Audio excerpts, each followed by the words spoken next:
দেশব্যাপী হাম রুবেলা টিকার ক্যাম্পেইন চলমান রয়েছে। 27 এপ্রিল সোমবার সন্ধ্যা পর্যন্ত 94,23,799 জন শিশু টিকা পেয়েছে। আমি সরকার আবার বলছি, 94,23,799 জন শিশু টিকা পেয়েছে।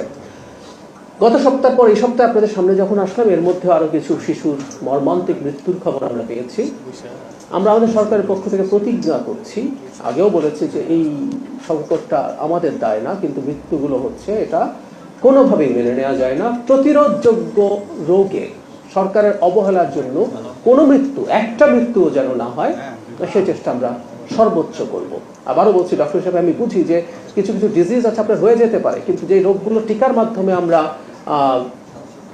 মুক্ত থাকতে পারি, সেগুলোর মধ্যে একটা শিশুর মৃত্যুও আসলে কোনোভাবেই ছাড় দেওয়া যেতে পারে না। এটা খুবই মর্মান্তিক। আমের ব্যাপারে আমি এটা জানিয়েছি, আমরা আজকেও জানিয়েছি, আমাদের 94 লক্ষ শিশুকে আমরা এর মধ্যে টিকা দিয়েছি।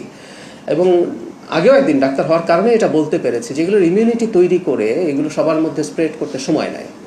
এটা আমি একদিন বলে ফেলার কারণে অনেকে বলেছেন যে এটা ঠিক বলিনি, বলাটা ঠিক হয়নি।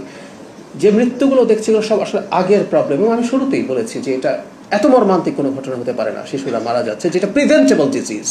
সবচেয়ে জরুরি কথা, এই ডিজিজটা আমরা প্রিভেন্ট করতে পারতাম, এই মৃত্যুগুলো আমরা প্রিভেন্ট করতে পারতাম। সো খুব ফাস্ট টিকা দিচ্ছি, যেটা আমাদের করার আছে, এবং এটার জন্য কিছু সময় লাগবে, এবং তাতে চিকিৎসাজনিত যে সংকট আছে সেই সংকটটা আরও কিছুটা থাকতে পারে, কিছু সম্ভাবনা আছে।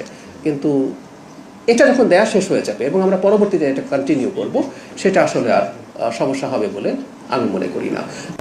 আমি এখানে স্বাস্থ্য মন্ত্রণালয়ের খোঁজ নেব, কারণ আমাদেরকে এভাবে জানানো হয়েছে, আমরা তো ওখান থেকে তথ্য নেই, তথ্য নিয়ে জেনেছি, আমরা আবার তথ্য নেব, এবং আমরা আশা করি দ্রুতই আপনারা এটা জানতে পারবেন। কারণ আমি এটা আপনার সাথে নীতিগতভাবে একমত, যাদের অবহেলার কারণে এই ঘটনা ঘটেছে তাদের বিরুদ্ধে ব্যবস্থা নেওয়া উচিত।